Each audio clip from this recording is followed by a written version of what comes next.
It's a cold, rainy and gloomy day in Cape Town, but it's a good day because I get to drive one of the cutest cars I've seen in a long time.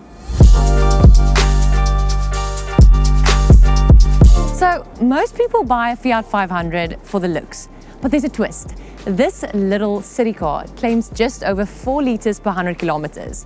That's Prius level sipping for a car that looks like it rolled out of a fashion shoot. But there's a trade-off, and it's the kind of thing that will make or break whether this car deserves a spot on the yes list. Stick around, I'll reveal it at the end.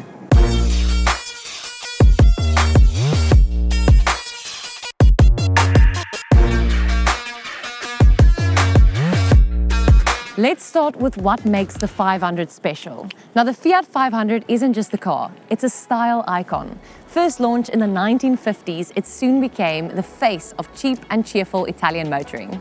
The modern version keeps that retro charm, the rounded headlights, the short overhang, and a design that hasn't aged a day. When you drive the Fiat, people look, not because it's flashy, but because it's fun. It's the car that really just makes you smile. Now the numbers. This 2021 DolceVita Auto runs a 0.9 litre engine and pushes out 63 kilowatts and 145 Newton meters. It's tiny, but it's turbocharged, so it's super nippy around town, especially with the automatic gearbox. And the claimed fuel economy, you won't believe it, 4 liters per 100 kilometers. Now, that's insane, because the Espresso was 4.4 liters, the Toyota Vitz was 4.5 liters, and the Kia Picanto was closer to 5 liters per 100 kilometers. That puts it at the #1 spot as the most fuel-efficient car in this entire series. Super impressive, also all while looking like a fashion accessory. Now, efficiency is only part of the story. Let's talk about the space of this car. This is a true city car. It has 2 proper seats in the front, and technically it has 2 seats at the back, but shame. Anyone taller than 1.7 meters will not thank you if they have to sit at the back. So you need to keep that in mind. Then when it comes to the boot space, the Fiat 500 gives you 185 liters of boot space. Now that's enough for a few bags or groceries, but you can forget about family road trips with this car.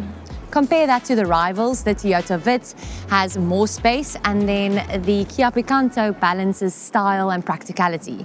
The Fiat 500 is the smallest of the lot, so that is the first actual trade-off.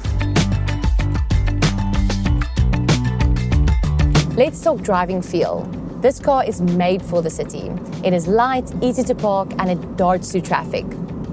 This car is 63 kilowatts, and it doesn't sound like much, but it's so light that it feels lively.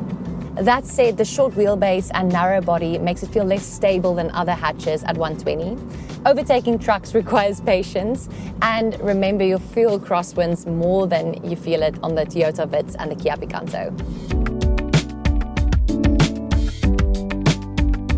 Inside the cabin is where the Fiat really wins hearts. The DolceVita trim gives that extra flair. It has bold interior, chrome accents, and a design that feels more boutique than budget. The car isn't dripping with high tech, but the touchscreen infotainment system has the essentials like Apple CarPlay, Android Auto, it has Bluetooth, it has USB, there's an aircon. It has everything you need, and compare that to the rivals like Espresso or the Agya, the Fiat 500 really is a step up. And you will see it when you drive it yourself. It has a personality like no other. But here's the challenge. I picked this car up from WeBuyCars for 179,000 Rand with 96,000 kilometers. So you're paying more than, for example, the Suzuki Espresso that's the same age and you have higher mileage. You also have to keep in mind that the Fiat's resale value is not as strong as the Toyota or the Suzuki, and parts can be pricier. It's a classic Italian trade-off. You get style and flair balanced against long-term running costs. So what's the key moment? Remember that surprise that I teased in the start? The Fiat 500 isn't only one of the most fuel-efficient cars, but it's one of the few cars that actually feels like a statement. It's not about only saving money, it's about enjoying every trip, even if it's just to the shops.